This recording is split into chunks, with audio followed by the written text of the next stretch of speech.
Many years ago, in fact what now feels like a lifetime ago, I packed my bags and moved to the UK for what we here in New Zealand call our OE, or Overseas Experience. It's better say we're a very literal people.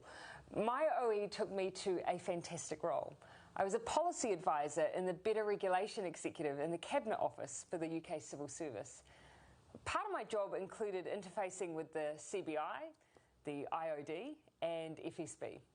It was a fantastic experience that taught me a huge amount and further reinforced my view that our most difficult long-term challenges are best faced together.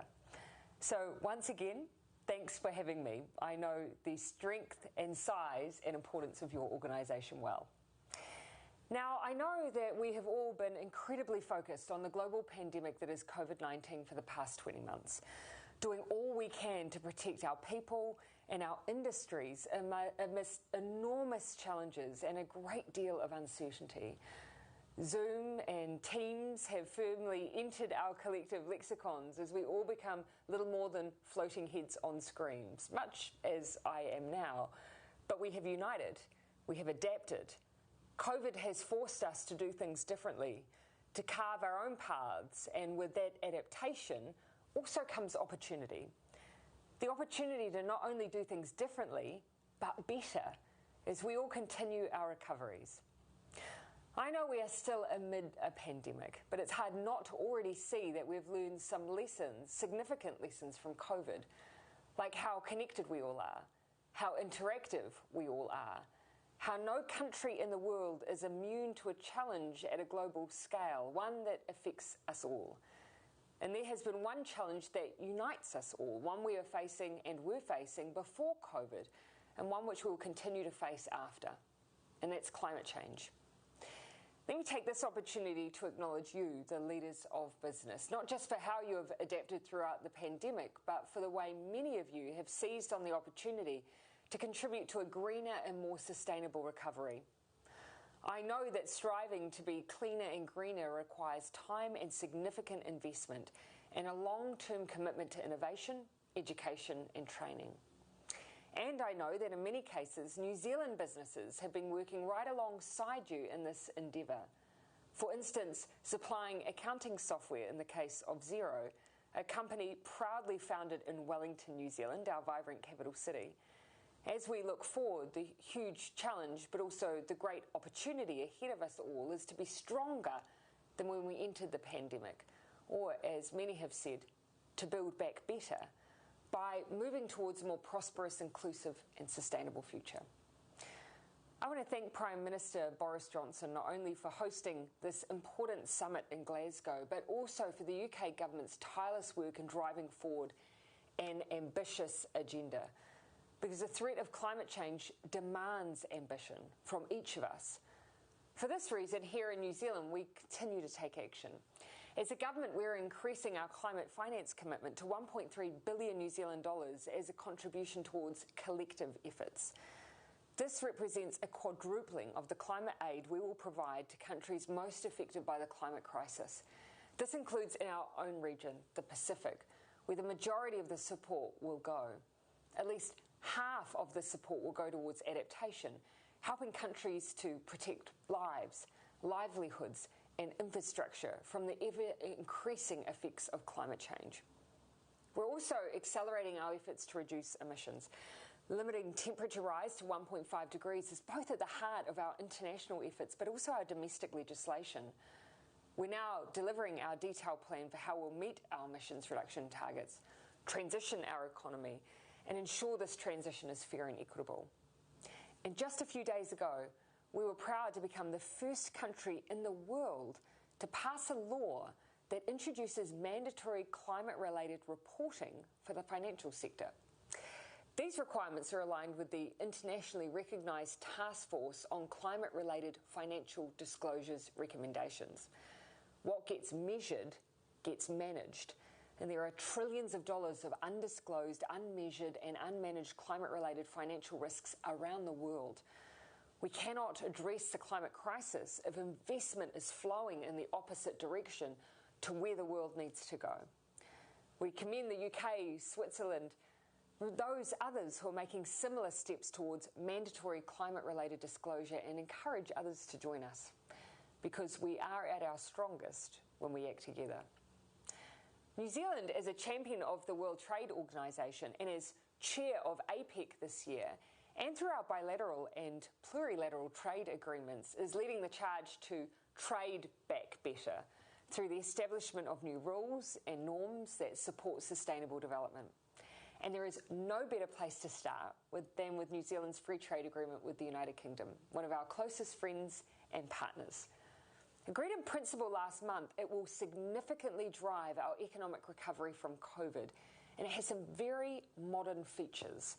It will include the most far-reaching commitments New Zealand has ever made on trade and the environment, and is New Zealand's first bilateral trade agreement to include specific articles on climate change and sustainable agriculture. The deal includes agreement to take steps to eliminate harmful fossil fuel subsidies where they exist, and to support the transition to clean energy. Beyond climate change, prohibitions have been agreed on subsidies that contribute to overfishing, as well as on subsidies for those engaged in illegal and unreported and unregulated fishing. And over 260 environmentally beneficial products such as solar power panels and bicycles will have tariffs eliminated. The largest list of environment goods ever agreed in a bilateral free trade agreement. What is striking about this is that it wasn't so long ago that trade and the world trading system were seen by many as bad for the environment. But trade and sustainability are not mutually exclusive. More and more governments are realising that trade rules can support sustainability. And as you know, of course, businesses are seeing sustainability as an increasingly important part of not only profitability, but social licence and consumer choice. Governments can't achieve major change of this nature without the leadership and support of business. And I know that many of you in this room are world leaders in driving sustainable change that results in greater prosperity. And I'm proud that innovative New Zealand businesses are working with UK businesses to reduce their environmental impact. For example, Alltex is a manufacturing company based in Auckland that use recycled bottles to make interior acoustic insulation products. They have an impressive 99% circular process. Alltex supplies major blue-chip companies in the UK and has a factory in Huddersfield with 24 British employees working for them. Another Wellington-based tech company, Kogo, has expanded its partnership with NatWest and will integrate carbon footprint services directly into the UK bank's mobile app. Our FTA will support more of this important work and innovation. But a key part of enabling business to build back better is expanding market opportunities, particularly for those who have not traditionally benefited from free trade agreements. The New Zealand-UK deal will open up better opportunities across the board. Better opportunities for small and medium-sized businesses, better opportunities for enterprises led by women, and better opportunities for Māori businesses in New Zealand, a substantial growth sector in our economy. For those in the United Kingdom, the FTA will create better opportunities to engage with a country that is highly networked into the most dynamic region in the world. New Zealand, in per capita GDP terms, is in the top 10% of countries worldwide. In absolute GDP terms, New Zealand is in the top 30% of countries despite our small population. There is wealth and purchasing power in the New Zealand economy. We are number one in the world for our business operating environment, and we rate highly for the quality of our public service, low level of corruption and transparency. But the benefits of the free trade agreement between New Zealand and the UK lie not only in its trade and commercial dimensions, but also in its strategic value.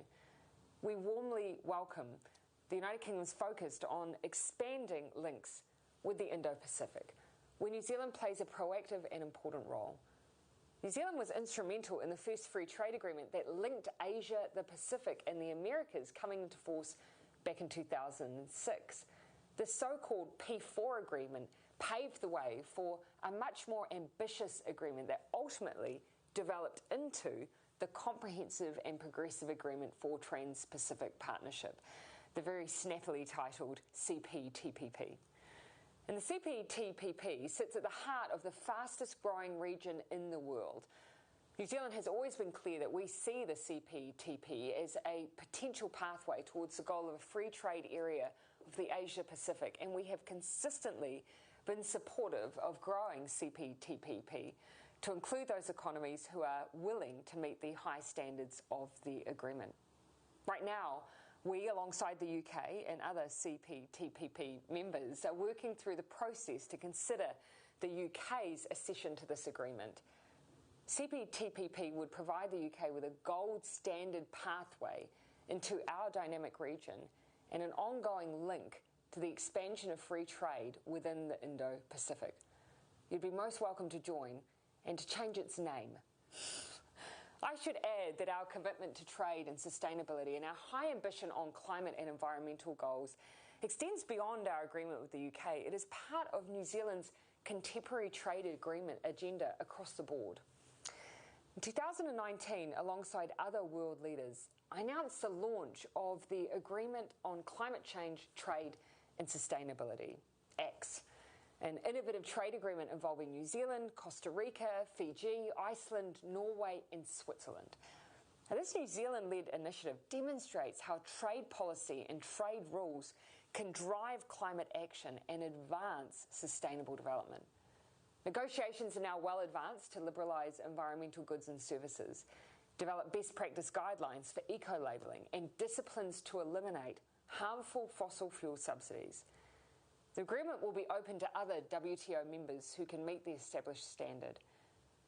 As I mentioned earlier, New Zealand also has the privilege of chairing APEC this year, a group of 21 economies in the Asia Pacific that represent some 60% of global GDP. In that role, New Zealand has worked hard this year with partners across our region, often at some fairly unusual hours of the day and night, given the delights of virtual diplomacy, to ensure that our region's recovery from COVID-19 is more sustainable. This includes, of course, in the era of climate change. And in the WTO, we are long-standing advocates for meaningful disciplines on fishery subsidies, as I mentioned, action on agricultural domestic support and reform of fossil fuel subsidies. Now, in just a few short weeks, we hope to celebrate progress in all of these areas at the WTO 12th Ministerial Conference. We're doing much of this crucial work in partnership with the UK. Through our joint efforts at the WTO, through the UK's work as President of the G7 and COP26, and through New Zealand's role as Chair of APEC. So, to conclude, I do not for a moment underestimate the challenges we face, nor the opportunities within our grasp. I firmly believe that if governments and businesses across the globe work hand in hand, then we have the opportunity to ensure our recovery from the pandemic is a better one, a more sustainable one, a more inclusive one, and ultimately a more prosperous one. I wish you all the best for the next 2 weeks, and I thank you for the opportunity to speak with you tonight. I look forward to joining you in the United Kingdom in person, hopefully, in the near future. Till then, nō reira, tēnā koutou, tēnā koutou, tēnā tātou katoa. Ngā mihi nui ki a koutou katoa.